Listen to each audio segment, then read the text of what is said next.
நாங்கள் இந்த copper content உள்ள இந்த மாதிரி பேடு எனக்கு வெளியே மார்க்கெட்லேயும் கிடைக்கல, ஆன்லைன்லேயும் கிடைக்கல.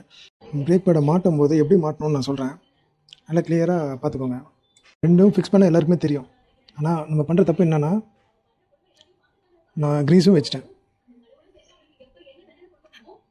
இப்போ உள்ளே தள்ளும்போது அது ஏன் போகலை அப்படின்னா அதுக்கு ரீசன் என்னென்னா, இங்கே பாருங்கள், அந்த லிவர் வந்து பார்த்திங்கன்னா உள்ளே போகுது. இது ஸ்ப்ரிங் மாதிரி கீழே வந்து ஒரு பிளேட் இருக்கும், அது ஸ்ப்ரிங் மாதிரி ஒர்க் ஆகும். இப்போ போய் உள்ளே லாக் ஆகிடுச்சு. இப்போ நீங்கள் அப்படியே இதை தள்ளிங்கன்னா கஷ்டம். ஆனால் இதை அமுக்குனிங்கன்னா ஃப்ரீயாக போகும் பாருங்கள்.